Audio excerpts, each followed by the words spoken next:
తడిసిన ధాన్యాన్ని బేషరతుగా కొనుగోలు చేయాలని బీజేపీ కరీంనగర్ రూరల్ మండల అధ్యక్షులు మాడిశెట్టి సంతోష్ డిమాండ్ చేశారు. నాగునూరు గ్రామంలో ధాన్యం కొనుగోలు కేంద్రాన్ని సందర్శించారు. టీఆర్ఎస్ నాయకులు అలసత్వం అన్నదాతలకు శాపంగా మారిందన్నారు. కార్యక్రమంలో మూనిగంటి కుమార్, దీపక్ తేజ, తిరుపతి పాల్గొన్నారు.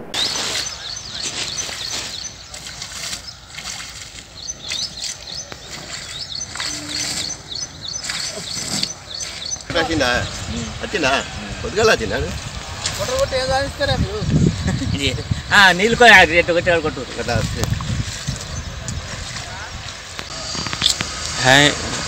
ఇది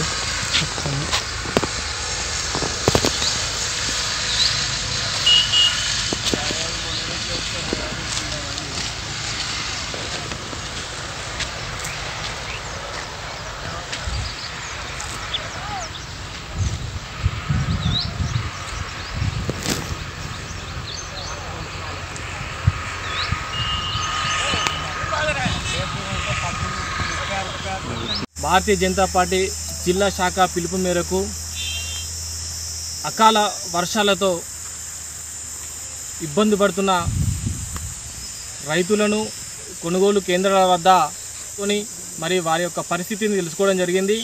మరి రైతులు వాళ్ళ యొక్క అభ్యర్థన ఏంటంటే మేము పోసి 10 నుంచి 20 రోజుల మధ్య కావస్తుంది. ఈ అధికారులు మరియు స్థానిక మంత్రి గంగుల కమలాకర్ గారి సమయం లేకపోవడం వలన ఇక్కడ ఐకేపీ మరియు సహకార సొసైటీల ద్వారా నిర్వహించబడుతున్న కొనుగోలు కేంద్రాలు ప్రారంభం కాలేదు. దీనికి పూర్తి బాధ్యత ప్రభుత్వమే వహించవలసి వస్తుందని భారతీయ జనతా పార్టీ తరఫున డిమాండ్ చేస్తున్నాము. మరియు దాంతోపాటు ఈ సంవత్సరము రైతులని దగా చేసిన సీఎం కేసీఆర్, ఎందుకంటే వరి పంట వేయద్దని 10 ప్రెస్ మీట్లు పెట్టి రైతులకు చెప్పిన ఈ కేసీఆర్ అదే మొన్నటిదాకా ఢిల్లీకి పోయి ప్రతి గింజ కేంద్రమే కొనాలని డిమాండ్ చేసిన కేసీఆర్ ఢిల్లీ నుంచి టెండు పీకేక ముందే హైదరాబాద్ వచ్చి ప్రతి గింజ నేనే కొంటున్నా అని హైదరాబాద్లో ప్రెస్ మీట్ పెట్టడం జరిగింది. దీనివల్ల నువ్వు చెప్పిన మాటలకి భయపడి పంటలు వేయకుండా బీడుగా ఉంచడం జరిగింది. దీనివల్ల రైతులు, మధ్యతరగతి రైతులు పొట్టగొట్టిన ఈ టీఆర్ఎస్ ప్రభుత్వం రైతన్నలు ఆగ్రహంతో ఉన్నారు.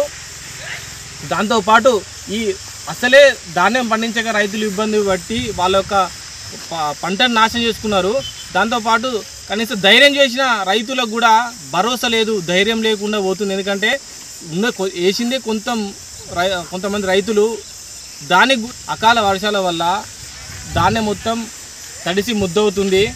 తాలు తరుగు తప్ప పేరు మీద ఇప్పుడు రైతులను దోచుకోవడానికి అధికారులు, మిల్లర్లు రెడీగా ఉన్నారు. దాంతోపాటు స్థానిక మంత్రి గంగుల కమలాకర్ వాగ్దానం చేయడం జరిగింది, ఒక్క గ్రామం కూడా ఎక్కువ జోకకండి, ఎక్కువ తీసుకోకండి అని వాగ్దానం చేయడం జరిగింది. దీనిని అయినా కరెక్ట్ నిర్వహణ చేస్తే రైతులకు లబ్ధి చేకూర్నాలైతారు. లేకపోతే భారతీయ జనతా పార్టీ తరఫున మిమ్మల్ని అడ్డుకుంటామని